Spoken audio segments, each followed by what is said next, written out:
When the circus came to town, the tents appeared in the middle of the night. Without preamble, there was some heated discussion at City Hall because not even the mayor knew they were coming. They must have worked out something, though, because the gypsy circus stayed. Our town wasn't big enough to support even a fair, so this was big news. That was how I found myself with my older brother Tommy and his friends that evening. I was just 15 then, and though we were in a small town now, my mother hailed from Boston. There was no way she would cut me loose to run around on my own. But if she'd known how bad Tommy and his friends really were, she would have known I was much better off alone. "How much money you got?" Frankie asked, punching my shoulder. Of the three older boys, I hated him the most. He regularly hit, kicked, and ridiculed me, while my own brother laughed about it. He was twice my size. I was a runt back then, but I dreamed of the day I could stand up to him, stand up to them all. I gave him the 20 Mom had given me, but not the 5 I had tucked in my hat bill. If nothing else, I wanted to sneak a candy apple later. Dad was a dentist, and we didn't have things like that around my house. They abandoned me when we walked inside that Midway. I'd never been to a circus before. There weren't many rides, but huge tents loomed everywhere. Barkers told us to come one, come all, see the magnificent beasts of the wild, or the horrifying freaks of nature. I laughed at that one. I'd ridden in with the freaks of nature. Still, I wanted to see a lion. They looked so majestic on television. Reluctantly, I parted with $2 and stepped inside. The tent smelled of sawdust, sweat, and dung. But inside were the most fantastic creatures I'd ever seen. I picked a peanut off the ground and fed it to an elephant, then sat on a bench to await the show. The lions were my favorite part. I knew they were big, but I never expected anything that huge. I held my breath when the lion tamer stuck his head in one creature's mouth. Its incisors looked as long as my fingers. Its back teeth, which I knew were called carnassals from a book my dad gave me, worked like scissors to cut and tear meat. No way would I ever have had the guts to stick my head in there. After the show, I debated spending another $2 to watch the same show again, but I really wanted that apple. As I made my way to the food trailers, a girl called out to me, "Read your fortune for $1. The sight of her took my breath. For the rest of my life, I'd dream about her face. I wish that she could have seen her own fortune instead of mine that night. She didn't deserve what happened to her. I stared at her, transfixed. Her eyes were two different colors. I wondered if she wore contact lens to achieve the effect in order to look more striking. One was icy blue and the other brown, like mine.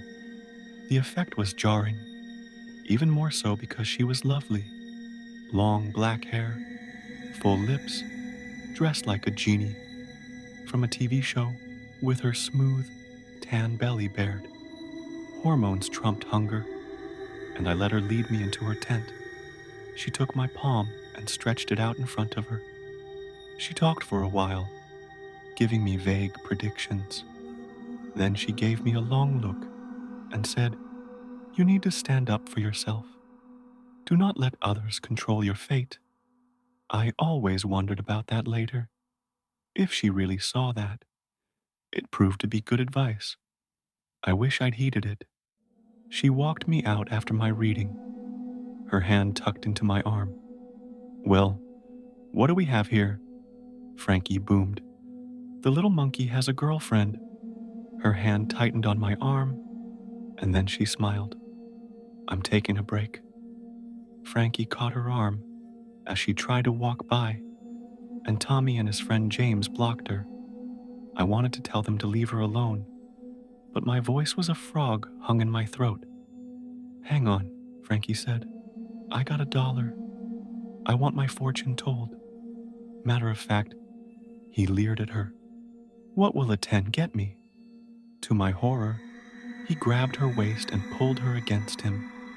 She struggled free and snarled something in a foreign language. Then she spat on his shoe. Frankie backhanded her, then dragged her into the tent. I turned to run, and James tripped me. I went sprawling into the dust, and my mouth filled with blood. James hauled me up, and I heard a click as he opened the switchblade he always carried. He pressed it against my back. "One move, and I'll slice your spinal cord," he said. "Snitches end up in ditches." It only lasted a few minutes, but it seemed like an eternity. They brutalized that girl. I heard her struggle at first, then nothing. That nothing terrified me. I was crying, blood and snot choking me. People walked right on by, and nobody seemed to notice something was wrong. Something was horrible.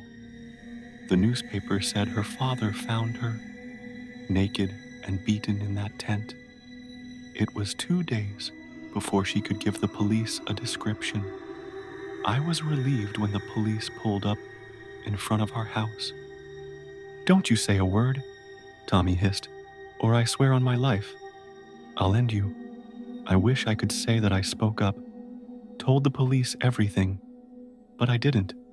I thought her description would be enough, and the DNA. But I misjudged small-town politics. Frankie, Tommy, and James spun some story about the girl being a prostitute and soliciting them for money. They said she grew angry when they didn't have enough and threatened to cry rape if they didn't bring her money. They said another gypsy had beat her to make the story look real. The judge closed his briefcase and let them go. We walked outside together. I have never felt so sick. Ashamed, Tommy and his friends stood beside me in their fresh suits and ties, looking like altar boys. An old gypsy woman approached. She muttered something, then made a sign in the air with her gnarled finger. Frankie stepped toward her, and James caught his arm. The girl sobbed against her father, her beautiful face still swollen and discolored. She whispered something to the old woman and pointed at me. The old woman's eyes narrowed, and she made another sign. "That's enough," my father said, and led us away. The circus disappeared, and within a week, my brother and his friends were dead.